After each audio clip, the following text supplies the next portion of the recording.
last bit of it. All the teachers that I had, to live in a city where the leadership was Black, the mayor was Black, the chief of police was Black, all my teachers were Black. All of those people reflected, who I could be one day, Right. And my saving grace was that I was an athlete. And that's the story of many young Black kids. It's like, I put all my eggs in the basket of my athleticism. I was a track and field star, right? Really? Yes, that was my claim to fame. I was Okay. an athlete. I brought the first state high school championship to Gary Westside High School. So you was at Westside, okay. At Westside, yes. Yeah. Class of Cougars, 1984. Yes, it was a long time ago. Yes, it is. A lot of beautiful people. My class, there was so much. When we say there was pride in the side, 100% pride in our school and our community, and more importantly, we had pride in ourselves. Yeah. That we had a true desire that we were going to, I guess the term was, we're going to make it out, right? We're going to make it out of the city and or make it out of our environment. Will not define, who we are. And who we shall grow into, right? But I'm very proud of the product of that community during those very formative years of my life, and having the support of teachers who look like me, who believed in me, who back then showed up at every track meet. I mean, it was just such Your teachers did? Yes. Oh, that's dedication. And that's a lot of love. That's a lot of love. I'm saying that's what it was. There was so much love. Yeah. Just me. We had star football players and basketball players, and all of those teachers were there. Those parents were there. It was a different time, and we miss those days, but I have I have a very soft spot. I mean, I want to fight somebody talking about Gary. I don't care what you know or what you've heard. Yep. You didn't grow up there. Yep. Okay. You don't understand it. You don't understand it. I understand. Okay. Now you can hear the national news, murder capital, this and that, and the other. Yes, unfortunately, but there are some systematic reasons why that city was left to die. They left us to die. They left us to fail with limited to no resources. We made it work. And that's the beauty of being Black, period. True. We know how to make more out of less. We know created making lemonade out of lemons. True. Okay. That's how how our ancestors wired us to be. Okay. True. So yes, that our city definitely has a negative connotation, but hey, I got nothing but fond memories. Yeah. Nothing but great stories and dope people. I love Facebook because, we have all of our Facebook groups from our high school, and just anybody from Gary. Yep. I'm accepting that friend request because if you know what my nickname is and you can roll up on me and say my nickname, then, you from home. What's your nickname? My nickname is Poopy. Poopy? Poopy. Right. I need to know the story behind that name. Okay, so my mama. So it's pronounced Poupée, Poupee, and it's French for doll. Doll? Yeah, my mom is the original bougie queen. Okay. And so when I was born, she thought that I looked like a doll to her.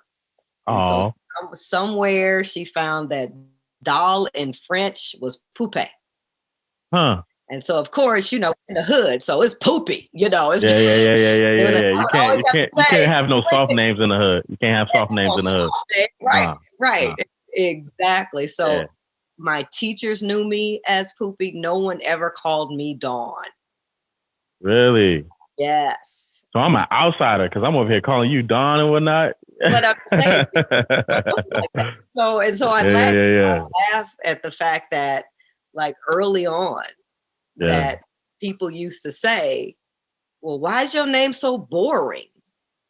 Because it's right. Look, I'm like, Somebody told me that when I was in junior high at Tolliston. That's tough. Your name's so boring. Don, what kind of name is that? Is that a white name? You know, they go compared to the names though, you gotta be like, yeah. And case in point, Poopy worked. Hey, Poopy? Oh, okay. All right. Nice to meet you, Poopy. Nice. Okay. So Poopy, oh, and you can run track too and you fast? I mean, yeah, you may not, you know. Yeah. Meet me outside. I got something for you. Oh yeah. So you made a name for Poopy. That's what's up. Well, yeah, it is. I mean, it is hood roots. So you gotta it is what it is. And guess what? And that's okay. That's okay? It is. It absolutely it's okay. Because that's a part of being, that's part of home. That's part of, like, you know, our ancestors. Everybody gotta have a nickname. Yeah.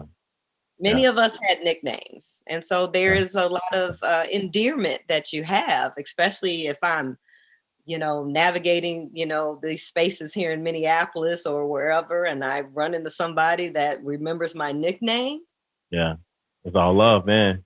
That brings you back to nothing but the love. And then everybody's got like a Poopy story. Then you got, I remember when you did, you know, so you just get into the sentimentality of, you know, your youth. And when there is so much trauma associated with many childhoods, and especially, you know, coming through, you know, a poverty-stricken city. Let's just keep it real. Once the steel mills closed, and that was a wrap, you know, for our industry and for our economic infrastructure, was all channeled through the U.S. steel mills. Absolutely. 100%. Really wasn't much left for the city to grow. So I'm really still holding on to the fact that, you know, somebody's going to invest in that gold mine of the city that sits, you know, has no idea that it sits on a beach, lakeshore. No, we are. The people are. It's the people. We're going to invest. Yes. Trust me. Yes. Yeah. So like, let me understand your story. So you were a track star. Ooh, did you go to college? Did you like go to the Olympics? Yeah. Did you like? What's your story? So my story is that yes, I was good enough to go to college to get a full ride to Purdue University. Okay. So, this is in Lafayette, right? It's in West Lafayette, Indiana. So I was good enough to train with some of the best athletes in the country. Came out of Gary, Indiana. Some of the best athletes continue to this day. That's true. In fact, I believe the high school team won state with no track. Not understanding why there's no track. Mm-hmm. So I thought you was about to cry.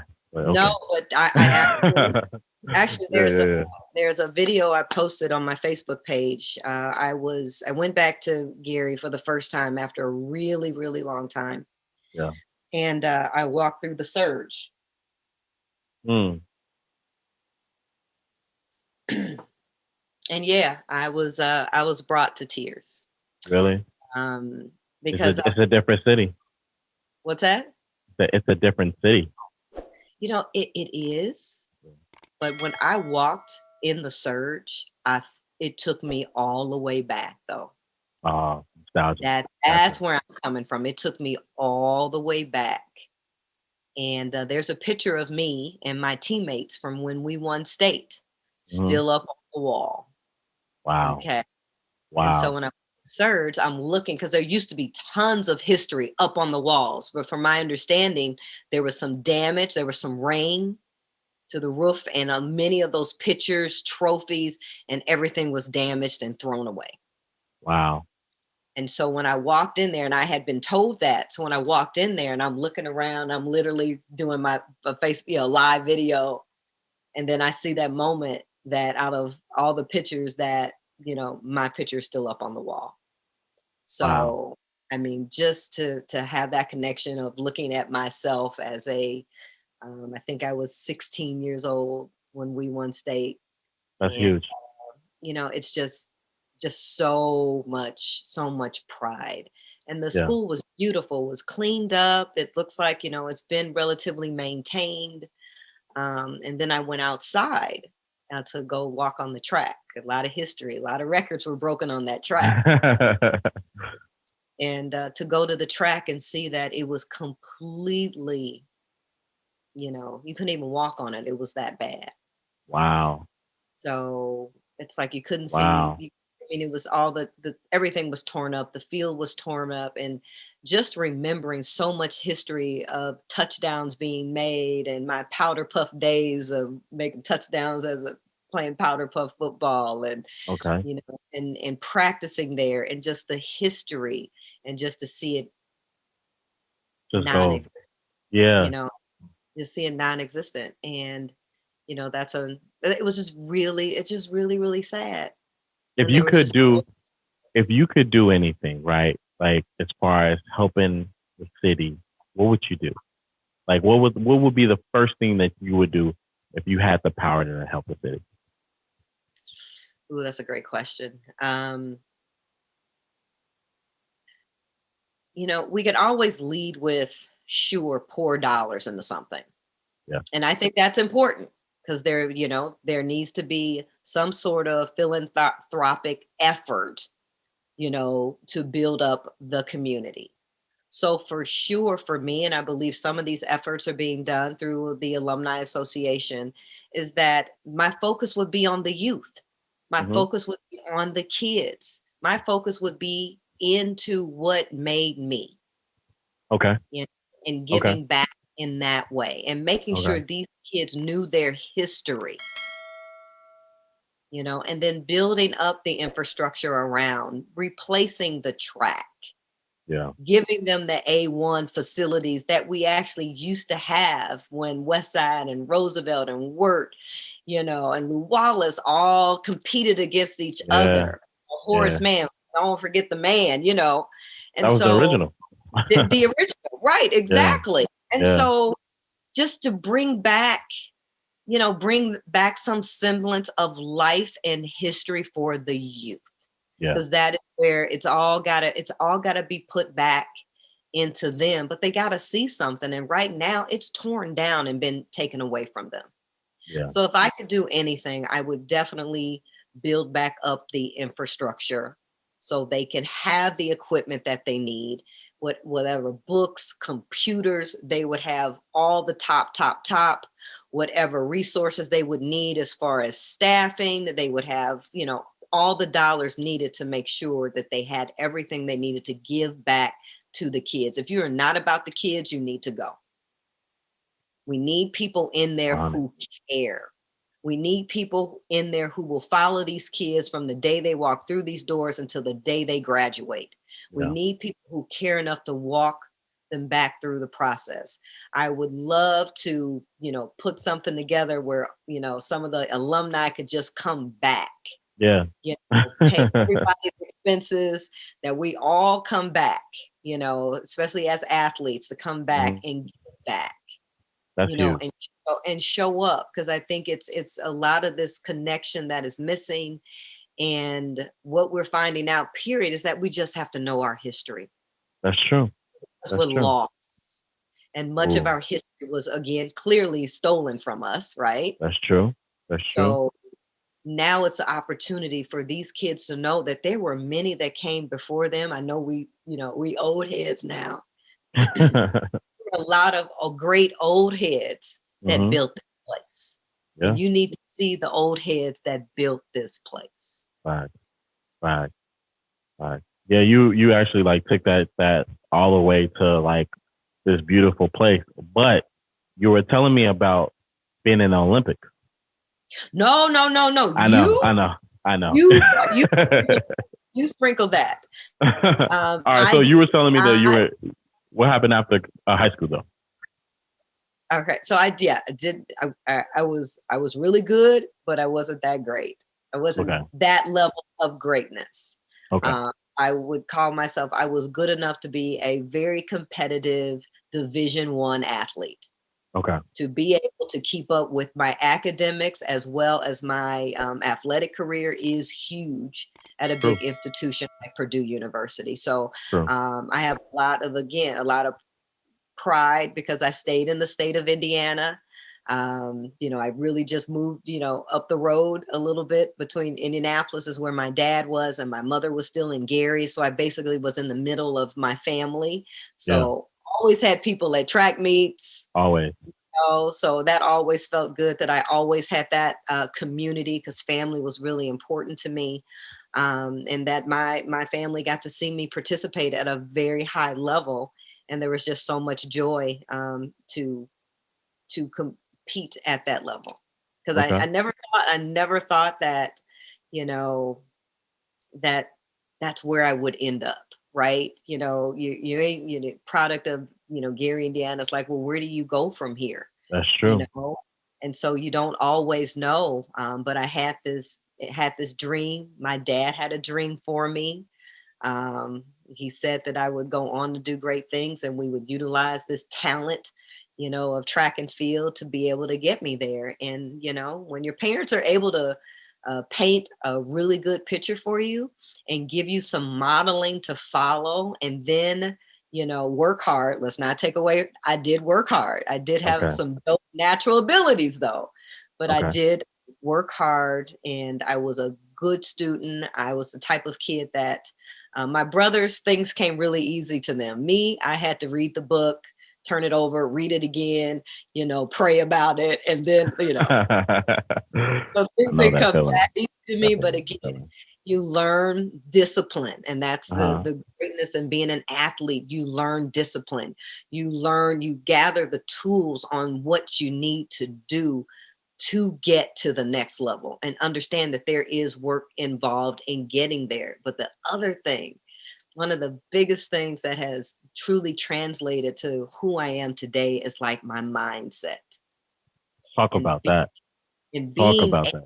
being able to, like, not only in my mind and my heart, being able to connect it to having this strong desire to succeed, to Mm. win, and to understand that, I can do this. I just have to convince myself. It didn't matter what anybody else said. It really didn't. And to understand that at a young age, that to be truly successful, you've got to figure out the inner stuff to drive yourself. On the days when the crowd is not cheering your name, are you still getting up? Are you still doing the work? Do you still believe that you can do this? I had a track coach in college who was on my ass relentlessly. He didn't Okay. really care for me. He didn't really care for me. I don't even know why he recruited me. I have no idea. He Huh. rode my ass every day. He would tell me he was going to ship me back to Gary if I didn't do X, Y, and Z. Good thing they can't do these things anymore. Yeah. There's rules in place where you can't talk to athletes like this now. But back then, Right. You can say that whatever was, you want. he could say, and he held that carrot. We'll send you back to Gary. We'll Uh-huh. send you back to Gary. And the one motivation was, it's like, okay, well, I'm not going back to Yeah. Gary empty-handed. Yeah. If I go back, I'm gonna go back with a degree. Yeah. And if I go back, I'm gonna go back on my terms, not what you say. Absolutely. Okay, because it's not what you say. It's about what I say. And so he saw that in me. It's like, oh, no. It's about what I say. It's about what I believe matters more than what you believe of me. Yeah. And I believe I am going to finish this program. I am going to be a successful athlete. I am going to get my degree. It was not even an option. And now, so I understand that failing is a part of learning, but for me, it was important not to, because that was the mindset then, because Mm-hmm. we didn't want to go backwards, right?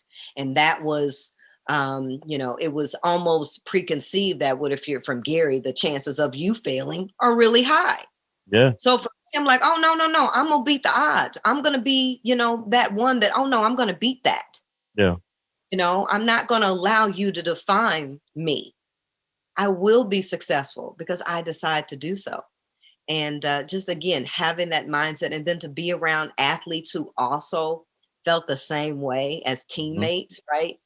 And to have folks like, yeah, girl, we're going to make this happen. We're going to do this. And just as a collective, even though track has a level of individuality, but as a collective, as a team, we all built each other up. And, that just made me stronger. And that next step took me into corporate America because it was big back then to hire athletes, because athletes in sales, especially, right? There was this correlation that, we never give up, we go, go, go, we close deals, and so that transpired into a 20 some odd year sales career in corporate America.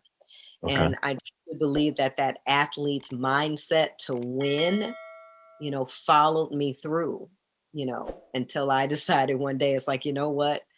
There's something more that I need to get out of life than just working for someone else. I wish nowadays that they start teaching young people how to be entrepreneurs, Mm-hmm. how to think for themselves. I Mm-hmm. don't think the American dream should be get a college degree and go work for somebody else. I think the American dream should be get a degree if you want to, but you co-create something. Yeah.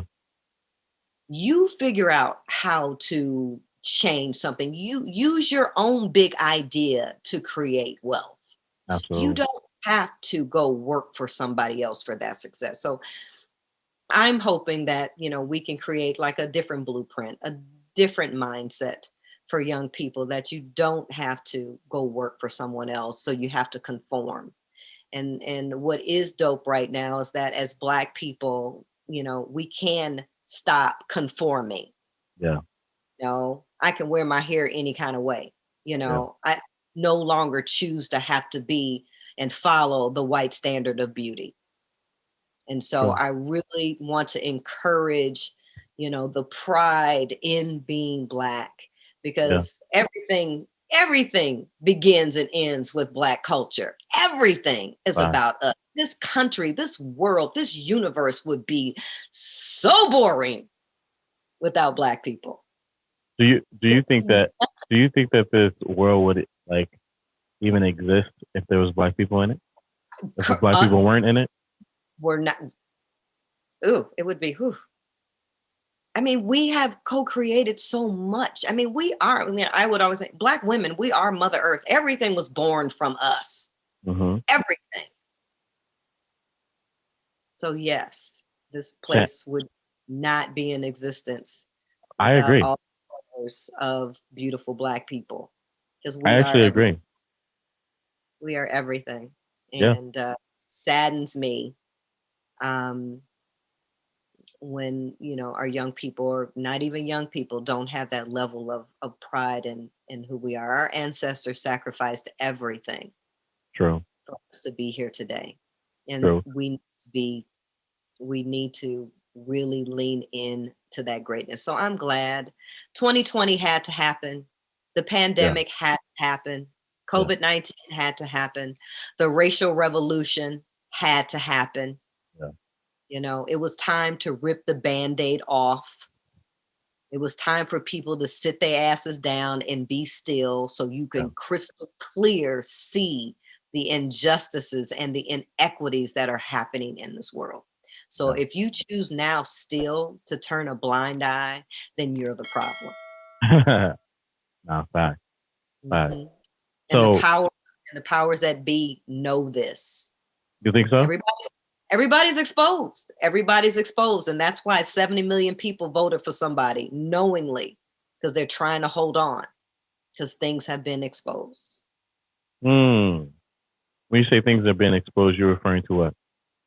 Uh, Injustices, Okay. inequities, that Black people, they're so afraid of the educated Black man and woman, Mm-hmm. and they're so afraid of us. And when you say And you educated, know you're what? not You referring should, to like college educated alone. You were just referring to who the black woman and black man is, right?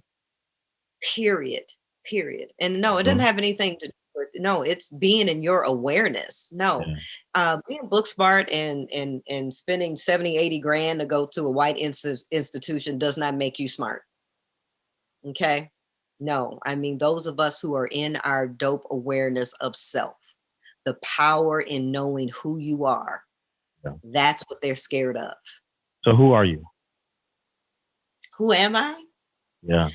No, at my core, at my DNA, I am a 54-year-old Black woman, divorced twice, mother of 3 kings. I have spent 25 years in corporate America and downsized just a few years ago. And in that process of being downsized and unappreciated and disrespected in corporate America all of those years, I have truly walked into my divine purpose. And your And design purpose is? my divine purpose is to help you find yours. Talk your stuff. So how do you help people find their design purpose? So what I call the work that I do is I'm a guide. Okay. Okay. So, because no other individual, I don't have the power over anyone but myself, right? And so I see myself as a support system, a guide, as a light to help people when they've gotten to that point in their darkness, in their journey, when they've decided, like, you know what, it's time to shift, it's time to move. I have reached that point in my existence where I need some additional help. Okay. A life coach and as a mindset coach, I have literally been gifted through, again, my lived experiences that you had, because anybody can be a life coach, but it's how you connect at the essence. How do you heart to heart connect with another human being to remind them of their greatness? Because we forget. Really? We forget the day to day. I mean, life, everything out. Once we walk outside of our homes, we have no control over anything. And if you not even our personal lives, no. If you don't set yourself up, to get ahead of the stuff that gets thrown at you, if you're not building an inner foundation of truly knowing who you are and being connected to self, when you get out into this world, this is how people are constantly, oh, I'm gonna go here. Oh, they're following the latest and greatest. Yeah. They're looking at every bright, shiny object because they don't know themselves. So they're constantly being led and drawn into something. Interesting. So easily because they're not connected with their truest essence of themselves. We have all of the answers that we need for anything that's inside of us. God made us so well. We are perfect, right? Yes. We're perfect. Yes. But we forget that. We forget that because we're tainted, by outside stuff. Absolutely. We're tainted by labels. Again, what's most Black women? What do we call bitch? What do we call angry? What do we call mad, attitude? Ugly. Yeah. And if you don't know yourself, if you don't know your history, if you're not connected to your true source, you believe that shit. You believe it. And then you pass that down to the next generation and the next generation and the next generation. You pass that along through the womb to your child. The self-loathing that we have because the world has not been kind to us as Black people, right? Let me ask you this. Why do you think we take on that though? Why do we take on that energy? Like, why would somebody start believing that they're ugly or believe they're, this, that, a hoe or whatever? Why would they believe that? Because there's so much generational trauma. You don't know any different. The images, especially, and it was funny. I was just telling my son this the other day. I was like, when I grew up, I'm again going to date myself, right? When I grew up, I didn't have any Black dolls to play with. Those Black dolls were ugly. So I played with blonde, blue-eyed Barbie. Because the images of us have never been beautiful. Interesting. Never been beautiful. We've always been told, and then we indoctrinate ourselves in that own self-hate and Mm-hmm. self-loathing. We do it to ourselves with colorism. We do it to ourselves. So if we're doing it to ourselves, and then the world is treating us some kind of, it's a lose-lose for us if we don't get that ish under control. It's I just feel you. nothing but else. It's just nothing And but else. so this is where you come in and you say, hey, remember who you are. Your greatness, you are beautiful, you can do it, you can strive, and you can achieve your goals. Yes, but the first thing we have to do is shake off the stuff. It's great to be able to say these positive affirmations, right? Yeah. But we've got to sit down and do the work to unpack what are your limiting beliefs? What's getting in your way? What Hmm. is it that you believe about yourself that simply isn't true? It's not Hmm. true. So you have to unpack that stuff. Can you give us an Yeah. example? So I'll talk about one of my clients. She always felt that she was less than, Okay. because out of like her family, she was the darker complected one. So I'll get into some colorism stuff, right? Absolutely. And so she never thought, all the images that she saw, because and then her mother, being light complected, and then not having her dad in the home who was darker skin, and all her other siblings were lighter than so she's always grown up with this complex that having lighter skin was better. She went through a phase of bleaching her skin, Really? which you can go to certain parts of the country and that's a big deal. True. That bleaching your skin is a big deal, True. because again, it is ingrained in us that lighter is better. So getting to the point where, okay, let's talk about the other stuff. Let's get away from the shell, right? The outside shell. Let's go inward to talk about some of the other attributes that you have that are beautiful and that make you feel good. What is it that you're great at that nobody else is? And then, oh, well, yeah, I love to paint, you know. Okay. So you're an artist. Well, no, I don't really, no, I'm really not Hmm. that good, and this, that, and the other. Yeah. And then I say, let's go see some of your work. Oh, well, I made this. And then she lights up like a Christmas tree, literally, because Interesting. then you start to talk about what you love and what you're good at. And Hmm. that becomes the focus. The difference between a therapist and a life coach, a therapist will sit with you for an hour and let you talk about your problems. Okay. Okay. A life coach will draw out what you're good at. A life coach draws out the light. Let's talk about the cool stuff. Let's talk about what makes you smile. Let's talk Hmm. about those things. And the way the universe works, when you start bringing up the good thing, once we started talking about art Yeah. and the things that she's painted, and the creative juices started to flow, she started to grab things like, oh, I made this, and she was pulling, and oh, I did this, and so, and oh, let me see that, oh, well, go, oh, I want, and then it just turned into like this whole feel good moment where she started to paint again. Wow. She started to paint again.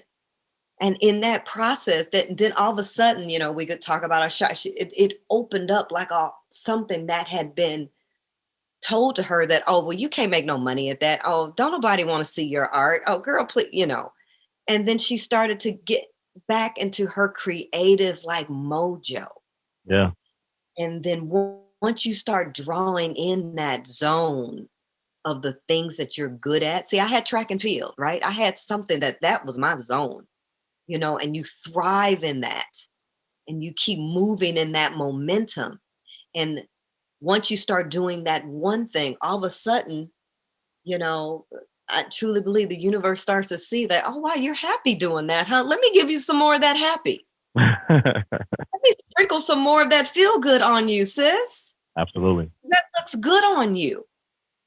But when we're so in our heads in dealing with the stuff that's bad, or dealing with the stuff that we believe about ourselves, because, well, it must be true. My mom told me I was dumb.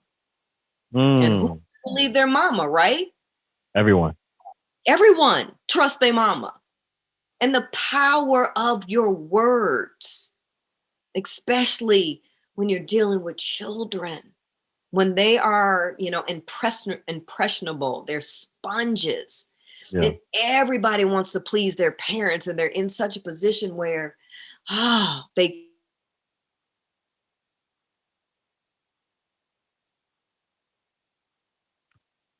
I think we lost you. Want to stop recording. Fathers that make them feel less than.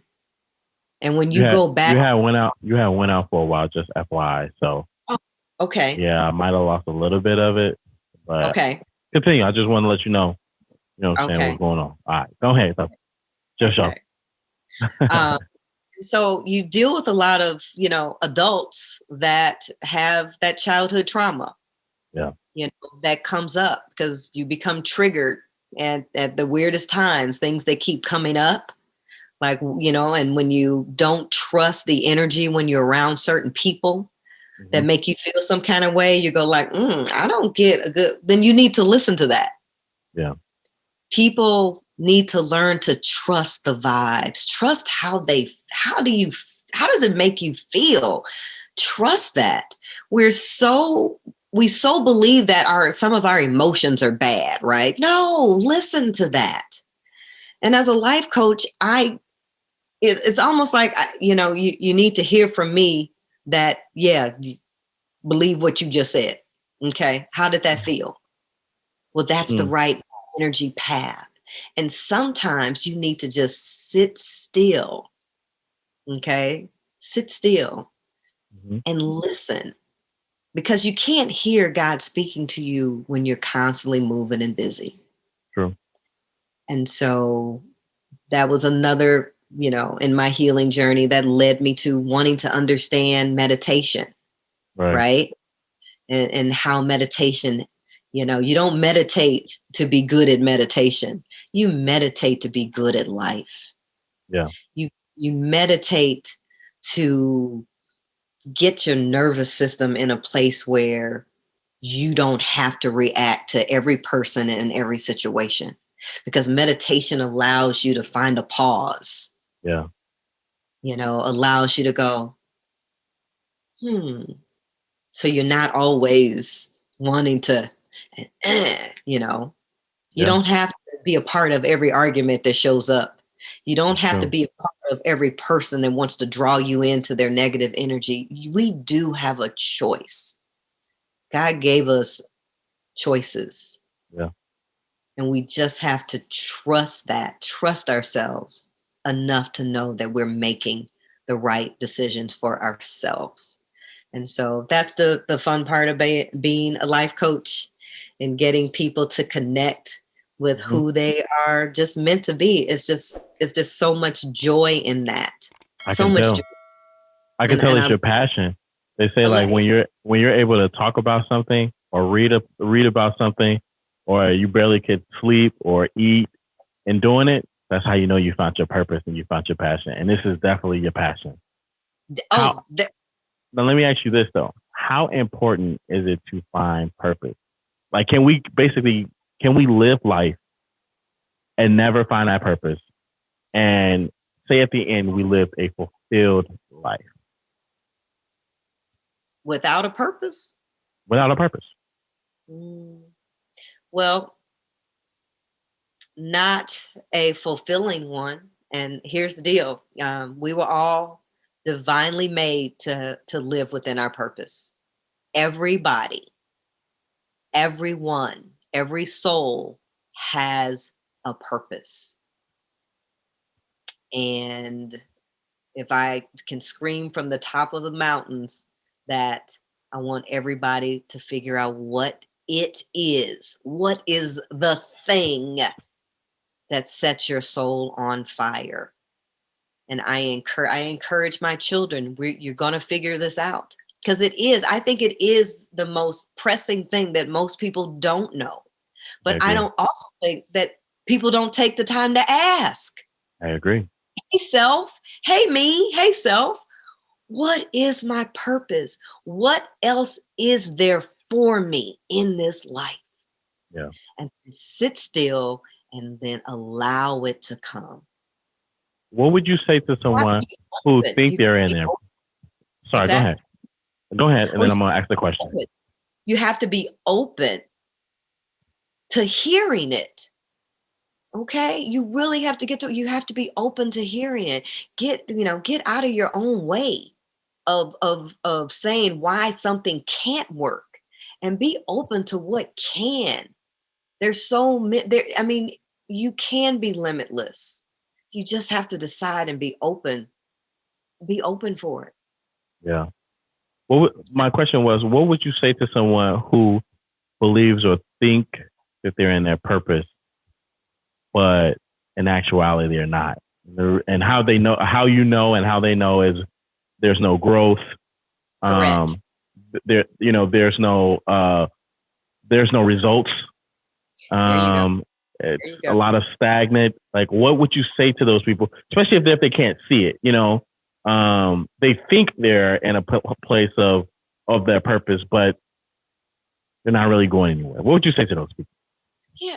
Well, first of all, I would say, well, I always go back to the feeling, and just like you said, the results, but it's a feeling. It is such a distinct difference in how you feel. And it is undeniable when you are in that purpose. You are unstoppable. You are relentless in the pursuit of that purpose. It isn't stagnant. It isn't stagnant energy. It is ever flowing, vibing out energy. Yeah. And yes, right away when you're around those people. And when you are walking in that purpose, you draw in more of that energy. Josh, you saw that. I saw you. You came into my space. Yeah. There is that connection. Nothing gets in the way of that when you are driven. Things just move and flow. I mean, the universe is vast and limitless, and it has so many touch points. You just have to decide that I want that. I want to feel that way. I want to, I have clients when I'm, doing stuff virtually, they'll say, girl, I want to feel like that. And I'm like, okay, sis, you can. Let me show you. Let me show you how to be the best you. Because it ain't about me and looking like me and having what I have. No, you have something completely different that God gave you that he didn't give me. And you just need some additional support in bringing that thing out. But you have to be open to doing the work. What people don't understand is that in your healing, when you're on this journey, it is not rainbows and butterflies. It is ugly at times. It is ugly at times. It is hurtful. There is some, the growing pains of really understanding, because we get so attached to our trauma. Some of us are just okay with, I'm good with being, messy or, a hot mess. And I'm like, really? Are you really good with being a hot mess, sis? Really? Like, how's that working out for you? And Dr. Phil's like, now, how's that working out for you? What goodness are you bringing into your life? But more importantly, when you're flowing in your purpose, you impact others. That's the results. When you see deposits being made in other people's growth because of your journey, that's the result.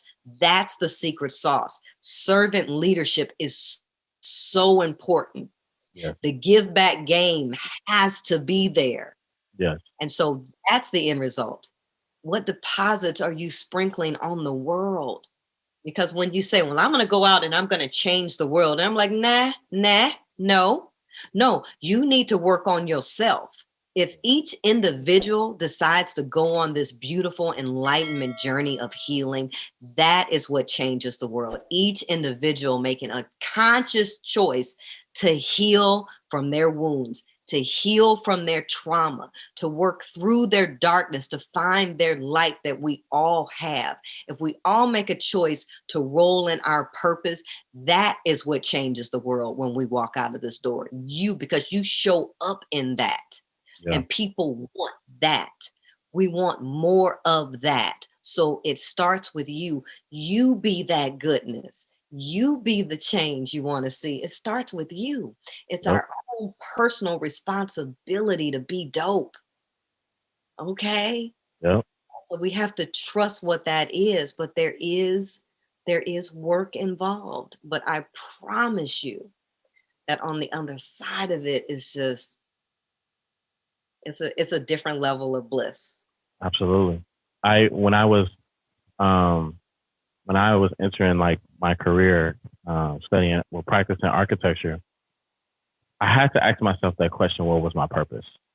Because I got a job out of college, and that was cool. You know what I'm saying? Like, kudos, and I knew that I was gonna like do a lot, have a lot of impact, make great, income, be able to take care of my family. But I had to ask myself, what was my purpose? Like, why was I actually put here on this earth? Because it's cool to just like do something every single day, and you get praises around you from just the status of it, right? Like, that's cool. Like, for example, like sales. I did sales for a while. I still am in sales.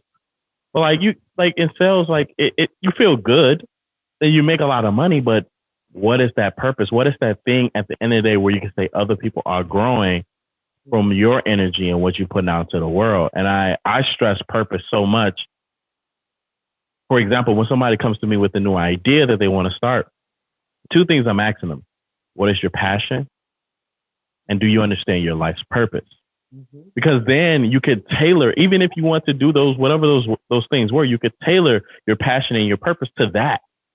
And you can have this like amazing outcome. I was talking to one of my guys on the last two podcasts that I did, and he was telling me that like he's a designer. He started a brand. He's doing all these cool things. It basically started with like sneakers and just grew into this other thing. And now he's like the head director marketer for Foot Locker, right? And what happened was that he felt like there was still some more that he could be doing. So he tapped into their activist side. And so what he started doing is giving back to his community within Detroit. So he started giving them out like free dinners for Thanksgiving, you know what I'm saying? Being a part of like food drives, free book bag giveaways and things of that sort. But he understands his purpose. So even in his career, he can still apply his purpose to, you know what I'm saying, what he's doing. So I think I think you hit it right on the head. I think that's so important. We can't, like, honestly, we cannot even live life every single day fulfilled if we don't have our purpose right in front of us. Yes. And I mean, to me, it's what get me out of the bed in the morning. Like, if I just had to do one thing for the rest of my life, I'll be bored. I'll be unsatisfied. Yeah. Well, again, that's probably. So my guru says to me, because he asked me, how many people do you think are on an enlightenment journey? And I'm like 20%. And he looked at me.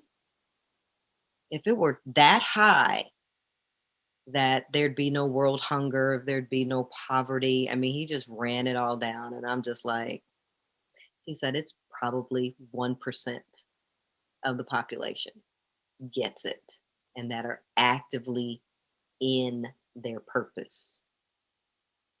And 1%. 1%. And he studied in India. Yes, it's just when you know you're in your purpose, more comes, the law of attraction. So you get what you ask for.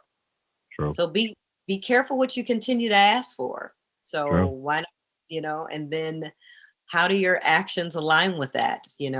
What are you saying to yourself every day? One of my favorite books, The 4 Agreements. And I highly recommend, if you have not read it. And language is very important to me, and to be very impeccable with your choice of words.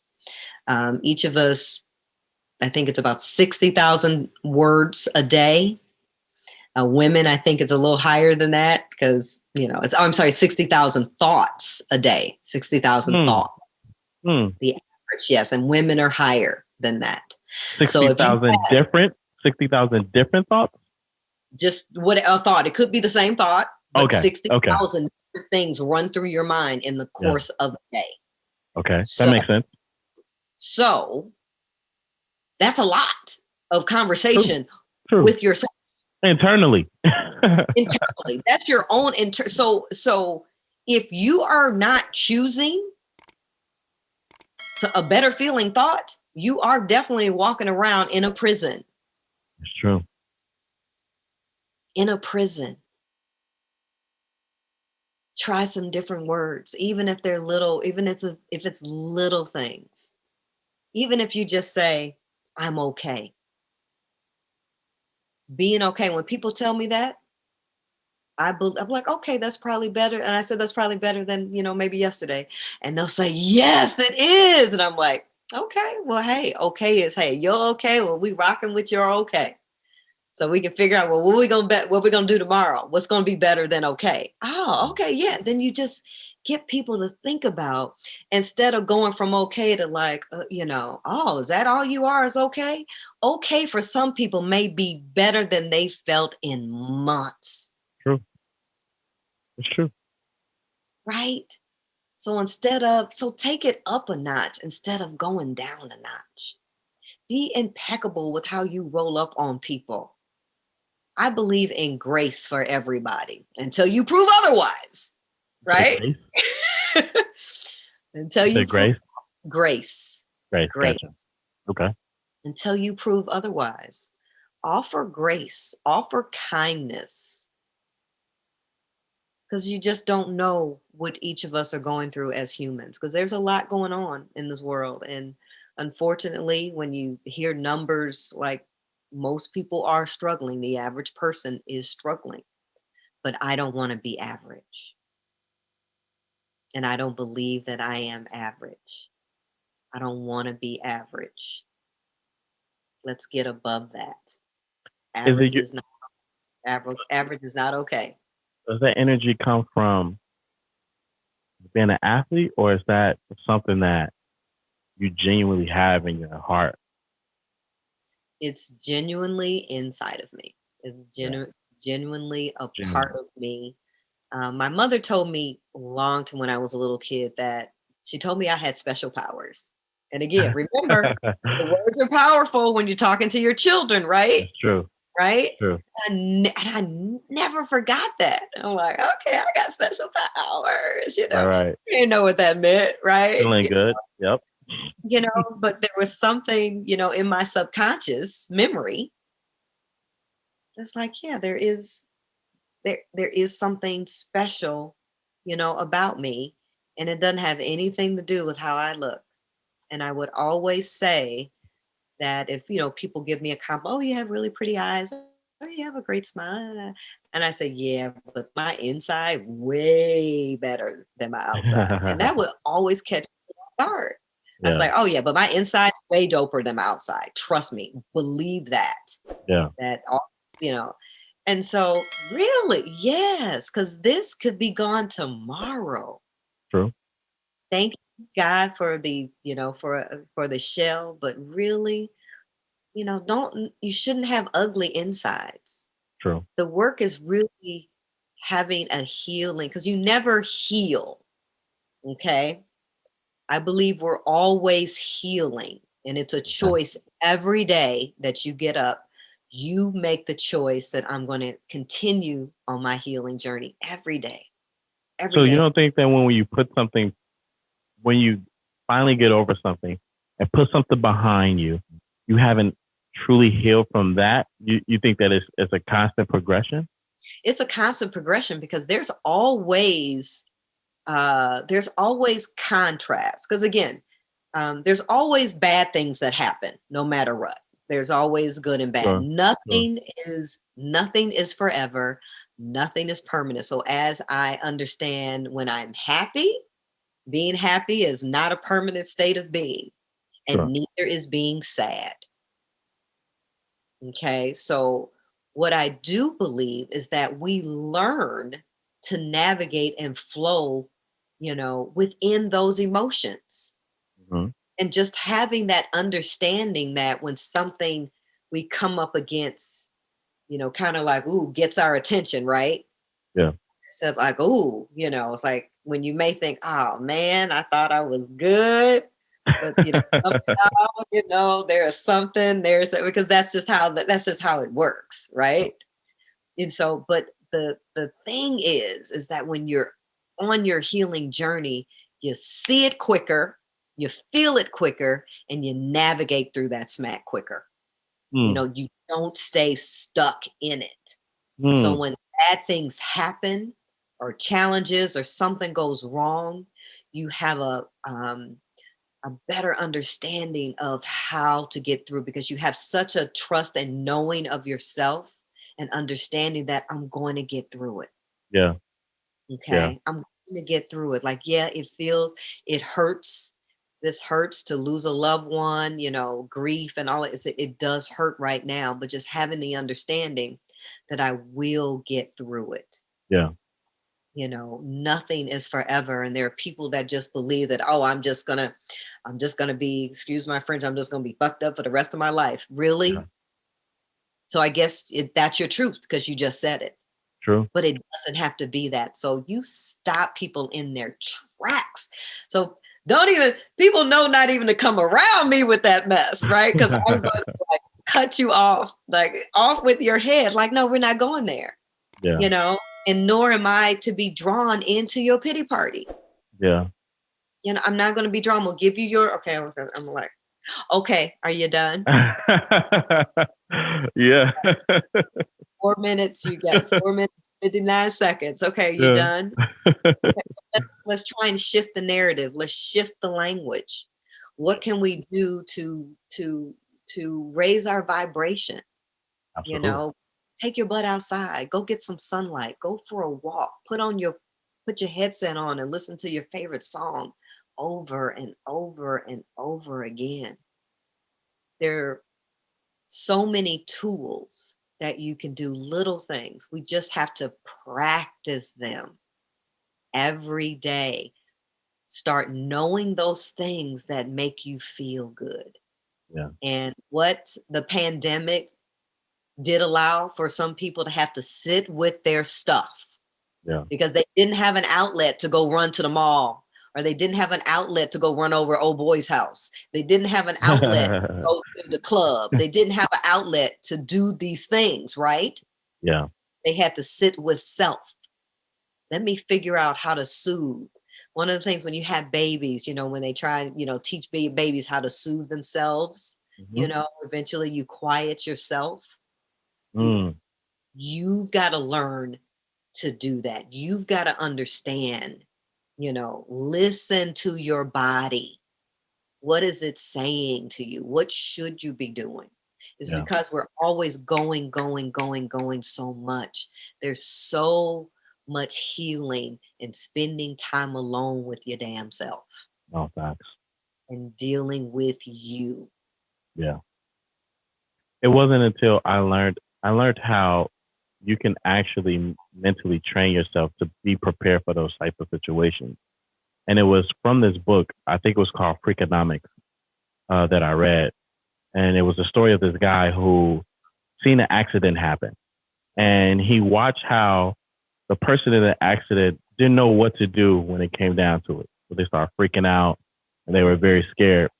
And so in his mind, he thought, what, what if I practice on what to do in an accident so that whenever it happens, I'm able to go through step A, B, and C to make sure that I'm good at the end of the day. So what he did was he went home. The first thing he did, he thought about it. He thought about a crash happening. He thought about the next thing that he would do. He thought about like that emotion, that feeling, all of it. He thought completely through it. Yep. Then sitting down in his chair, he just practiced it. It happened. He was first. I think it was unbuckle his seatbelt, and then I think get 911 on the phone, make sure, or get out the car, something like that. Right? He practiced it. Right? Then he went and tied his car and did the same thing. He practiced it. So, unfortunate, he did end up in an accident. Right? He did. It happened. But because he had practiced exactly what to do, he was so prepared. And at that moment, I realized that you can actually train your mind to do anything that you need done in this world. Like, for example, you can practice when hardship comes and what mechanisms you need mentally to overcome them so you don't get into a rut.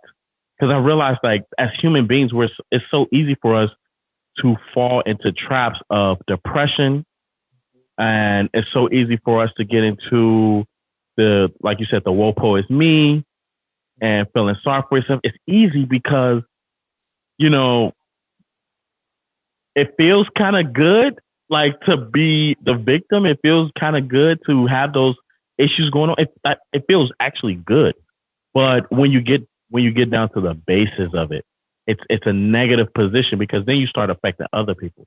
Other people don't want to be around you. They're like, oh, here come this dude. Like, here's this negative energy SOB, right? So it is important, and I love how you put that. I love how you just broke that down because I think that when it comes down to healing and being by yourself and learning how to heal, I'll tell you, I'll come from this standpoint. As men, as Black men, we don't know how to do that. Like, we don't know how to heal, and we're still dealing with issues that we've been troubling ourselves with and being affected with every single day. And then, like you mentioned before, then we'll have kids, and instead of us healing, we actually inject them with those same issues and problems and so on and so forth. So,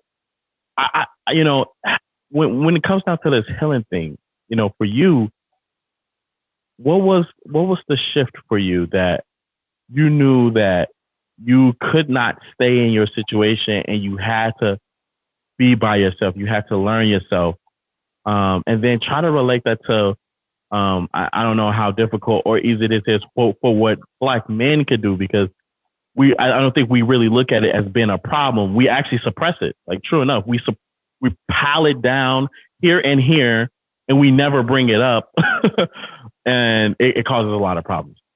Well, first of all, the body keeps score. So everything that you hold inward, again, but it's not your fault. But the number one thing is that it's not your fault. It really isn't.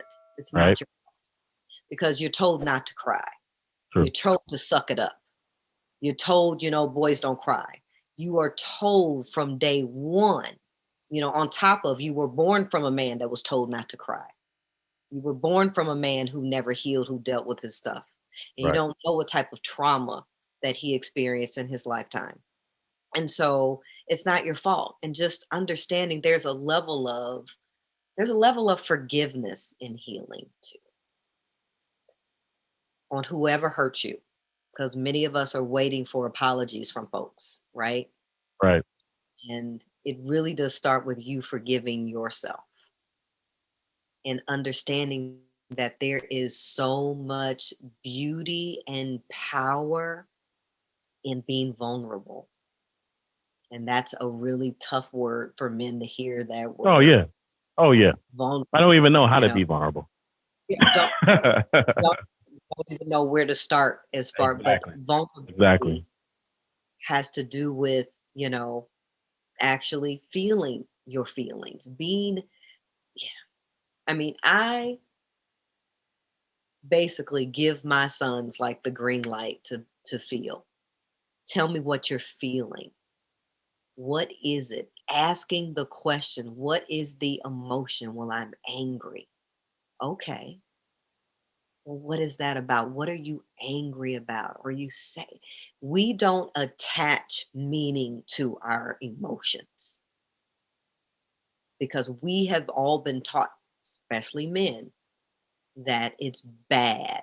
You have to be strong. As Black people, Black women, and Black men, We're just told to be strong all the time.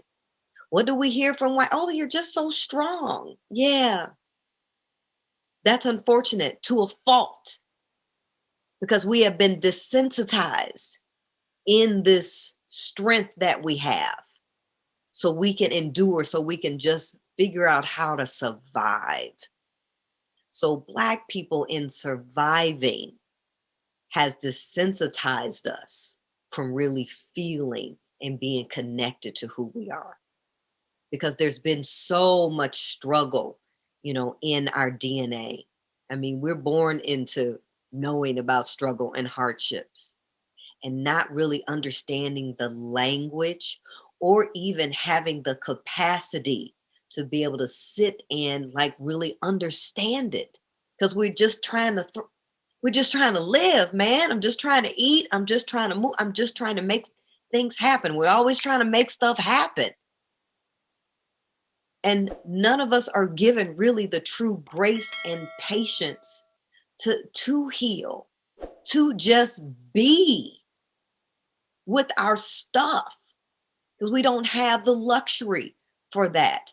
But what we're finding out that it is a disservice to wear this badge of honor, to wear this cape, to be strong, to be Wonder Woman, to be, that's a disservice to who we are, because we are only seen as really subhuman, and we have these extra powers to deal with pain. And that's simply not true. That's what white folks did to us. They thought that we didn't feel pain.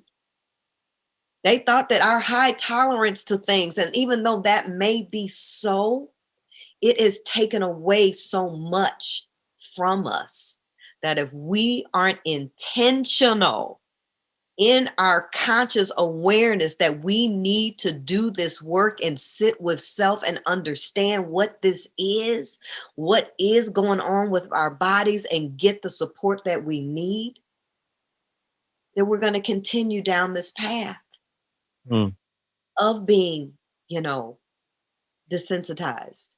But being vulnerable is sexy. Letting your guard down is not a sign of weakness. It's actually the truest sign of strength, is to know and to be able to feel what you're feeling and be able to communicate that. Men, stop hitting the mute button. Say what you're feeling. Say it.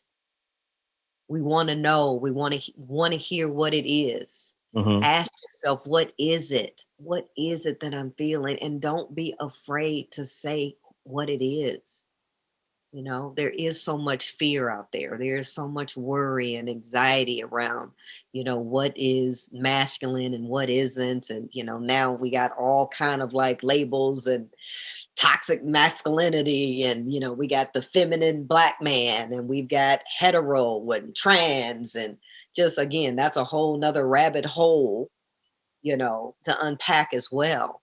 True. But if we truly just, honest to God, take the time, and if you didn't figure this out while we've been in this pandemic, while we've been on lock, when, many of our outside stimuli resources have been taken from us, it's like, take the time. Some people are taking courses online to, people are reading more books, pour into self with knowledge and healing. Take the time. There is nothing more valuable than you. True. Don't be, people, oh, you're being selfish. No, ego is selfish. True. Ego is selfish, but in your heart-centered healing, that's what you're supposed to do. Yeah, take care of yourself. Is to take care of self. 100%. Is 100%. Because that's how you're able to do for others, by filling up your own tank. You have to, I hate the saying, when people come together, two halves make a whole. You've heard that, right? Two halves make a whole. Right. Two halves make a whole. I don't want a half. I want a whole person. How about you be whole and I be whole? And then we in our wholeness. No, for real though. Let's do that. Yeah. Okay. I don't need to use or utilize or consume another human being to make me feel whole. Yeah. That's a recipe for disaster. Mm-hmm. Then you put that power into that person, True. because then they decide if you're going to feel good today, because they know they have some power to over you. True. Don't give your power away. Don't give it away. We have to understand that our worth, this worth, is more than anything that anybody can say or give us, our own self-worth. And that's what people see and feel, that you have that confident knowing of yourself. Can't nobody mess with you when you have that power. Ain't nobody messing with me. Didn't nobody mess with me anyway, but ain't nobody messing with me now. I mean, matter of fact, when people say it's like, ooh, there's an aura or an energy that actually precedes me. Yeah. Like you feel me before you see me. Right. Love that. Absolutely. I want you to feel me. Feel my presence, feel my energy. Because that is where the heart, that's where the true connections are made, by that aura, by that energy, by that vibe. When they say trust the vibes, good or bad, trust them. The vibe. Yeah. Trust them. Yeah. That is your intuition. That is your higher self. God gave us all that gift. You just have to listen and trust it. Right. That's interesting. You like to go back to something you said that I don't know. For me, I've been contemplating on whether this is even not even contemplating. I'm knowing that this is a concept that we shouldn't be spewing out. But when you say toxic masculinity, and for me, what I hear is men are not being able to be men, right? And I know you were talking about men tapping in with their emotions and being able to connect with that, so they'll be able to be more transparent about how they're feeling. Yes. But I don't think that we should get into a position where we're telling men not to be men, because I think that takes away from the concept of a man, like who he is, who his makeup is, and what he's, and what's his drive, right? Because, for example, like I look at it, men happen to have a level of drive that sometimes stem from those issues that we incurred early on, right? And sometimes it turns into power. It turns into the coal is or gas. It turns into fuel that pushes us to those other levels. And I know a lot of men could agree to this, especially those that run in my circle, those that I've seen do amazing things. I know that they're basically taking that and making it great. So when I hear the toxic masculinity thing, I really, I address it with the standpoint of, as men, we can't be afraid to be men, and women can't be afraid to be women. And I think in the Black community, we have to protect each other, and we have to be careful of the words we say, because we don't realize what we're doing as we're tearing down our structure instead of building it. And I that's something that I think that in the Black community, man, woman, we have to talk more about, because we got to be careful of what we say. Just like women don't want to be called out of their names from men, and because that tears them down, just same way. So, yeah, I, when you said that, I was like, yo, this is a point that I had to go back to. There's a couple of other points that I wanted to go back to, but this one for sure I have to go back to. Okay. So understand now. Toxic masculinity is not anything that I believe in. I don't believe in that. Okay. I just want to make sure I don't believe in that. Absolutely. But that is, I'm just using some of the language that's out there now, that's describing him, and it's really describing Black men. Yeah. That's where I believe that's where it was targeted at, by us. Yeah. Because you don't see them saying toxic masculinity towards white men. That just never ever comes up. And everything, we have to remember, all those labels, they're just bad for us, for some reason. And again, we buy into that BS. We do. We buy into that BS. But I believe that, yes, I mean, I am a woman but we do have to understand that men and women both possess masculine and feminine energy. True. That's true. And so, like most Black women, like the majority of my life, I've had to navigate more in my masculine energy, way off balance. And most Black women are thriving because of, not enough masculinity or men in the household, where they've had to like be more gatherers, right? Mm-hmm. And to is that how you want? Is that how you would like want it though? Like, I mean, if you had your way, would you rather play the feminine role or? No. And it's not necessarily, and I want to be clear, it's not necessarily a gender thing. Okay. It's not a gender thing. It's just, it's masculine. Again, it's the terms of gathering, hunting, right? Okay. And women can gather and hunt. It's Absolutely. whether or not, there should be balance. Yep. Okay. So where the term probably toxic masculinity comes from is that there maybe is no softness. True. There is zero vulnerability. There's True. Zero dealing with your emotions. You are, not able to communicate, period, right? True. And True. connect. True. And so, being a communication is more in the feminine energy. And so we all have to figure out how to navigate in both energies. Okay.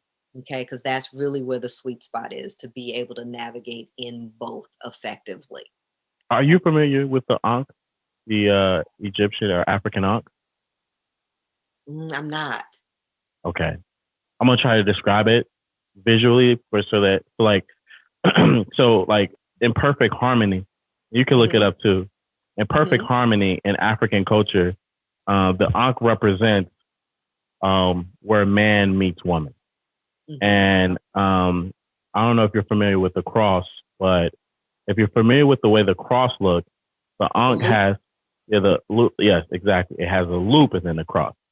But the loop represents the woman's womb, and the stem represents the penis of the man.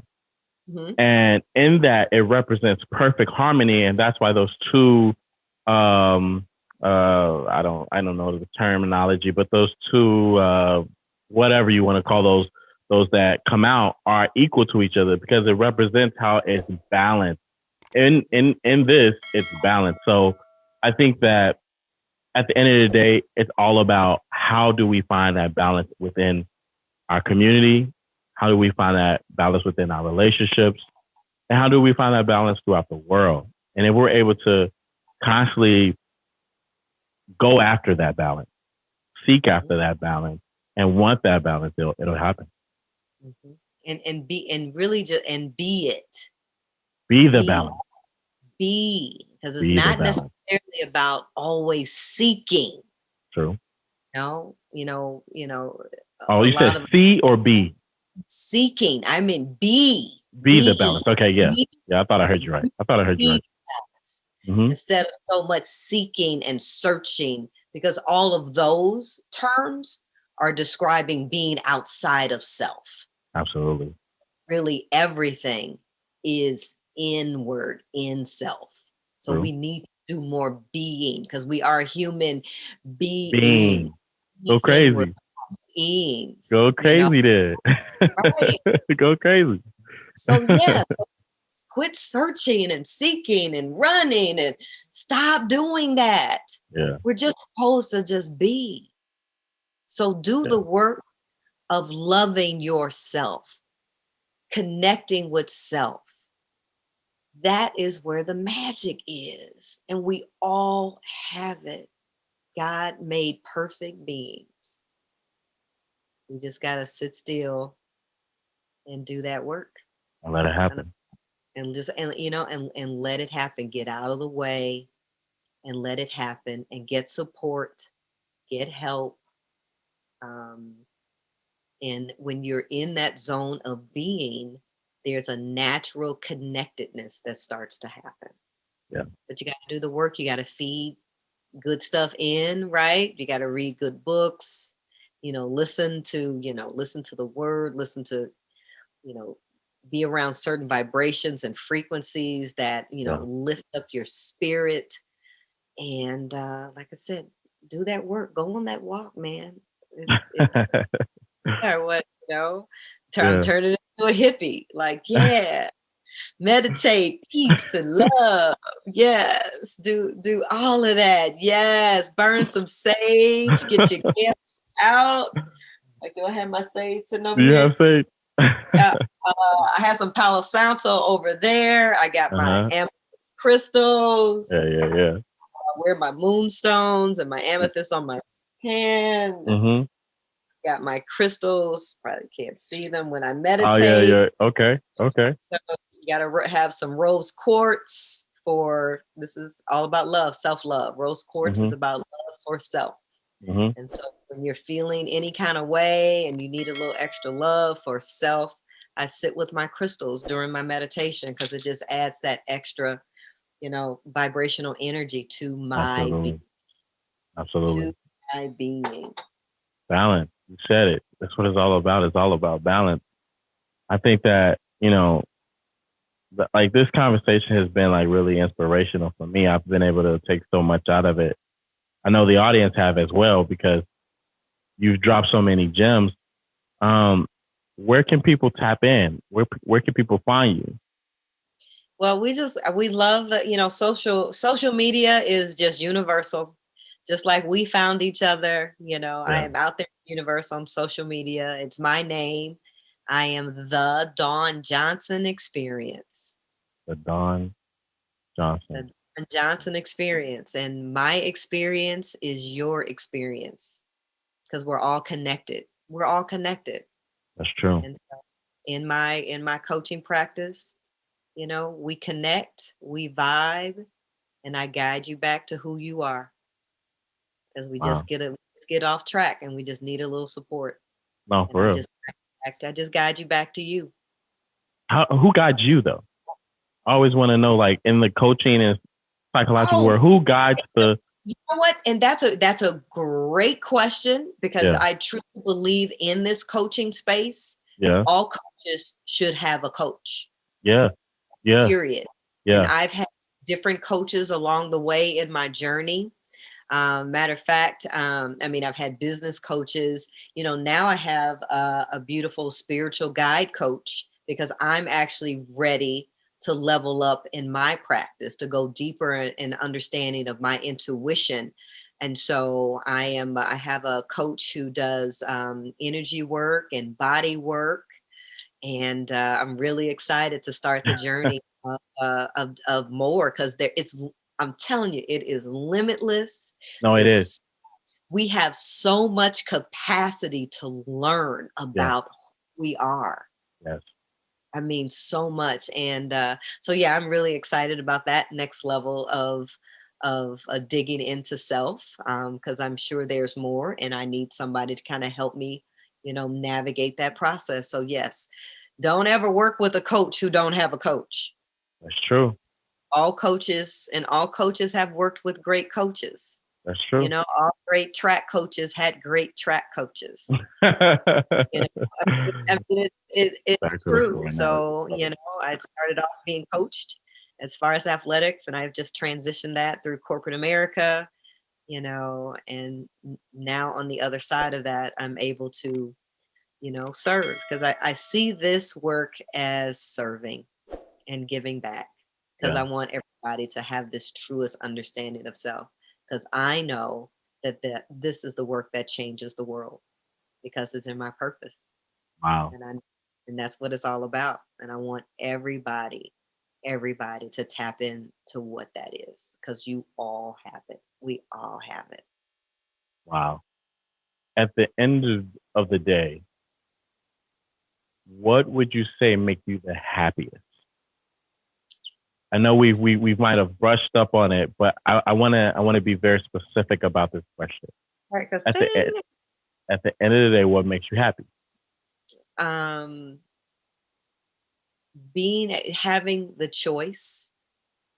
having the choice, being present in my body, being able to choose to be better. I have this choice. And now that I have the discernment, because that is another gift that I have the discernment to know what is for me and Mm, what isn't for me. interesting. There's so much freedom in that. There's so much freedom in that. And just having, just being connected to me and knowing myself well enough. I mean, that ish makes me happy. I'm not lost. I'm not Yeah. lost.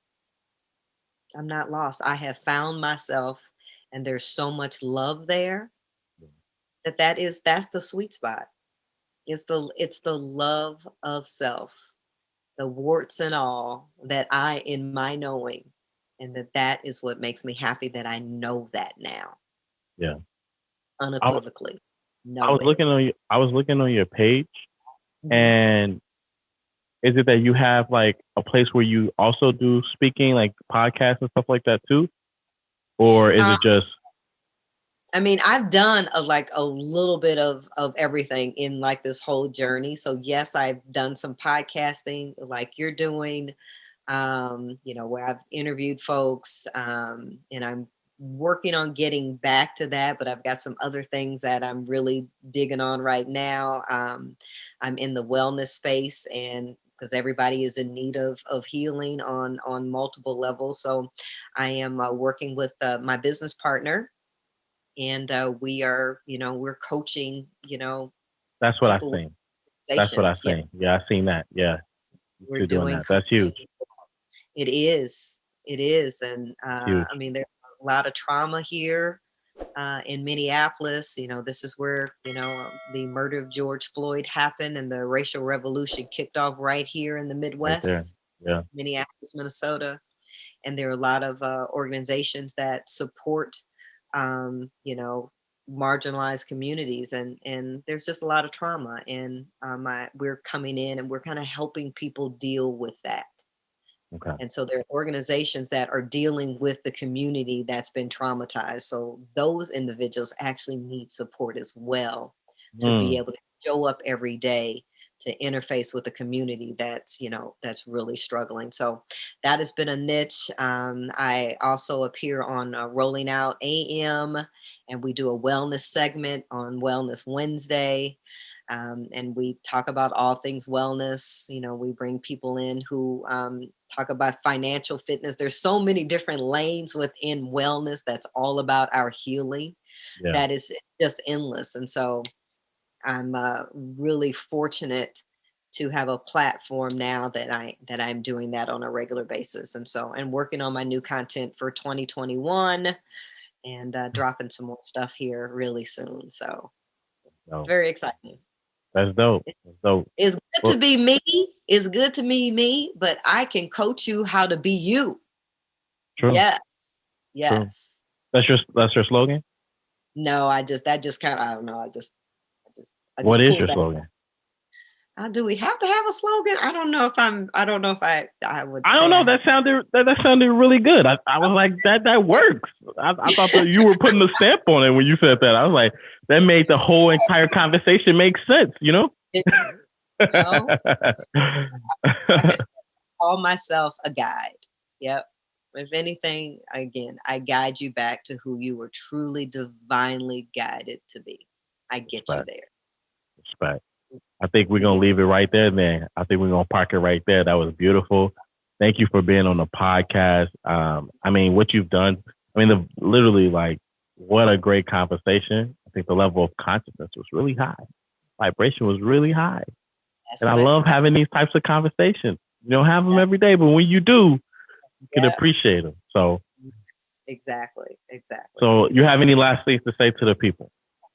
I know. I just, again, I really appreciate this opportunity, in this format, Josh, and getting to know you. I encourage you to keep flowing in your purpose and leading with love and bringing in folks who are from such an amazing city like Gary, Indiana. There's so many dope individuals who are doing amazing work, and Yeah. people need to know that we exist. And it's really awesome that you are allowing this space for us to come in and vibe and show the world that a lot of amazing people came out of those streets of GI, and we're doing great things. And there is more to come from folks from GI. I am a product of Gary, Indiana, and I am Gary, Indiana proud and strong, and I continue with this dope ass energy, and I don't ever hesitate to talk about, my city. I have fond memories. It has made me the strong, amazing Black woman that I am. I come from good stock, and that stock started in Gary, Indiana. Well, there it is, folks. You heard it from Dawn herself. You have been tuning in to the podcast Just to Care for Gary. This is your boy Josh, and I'm out.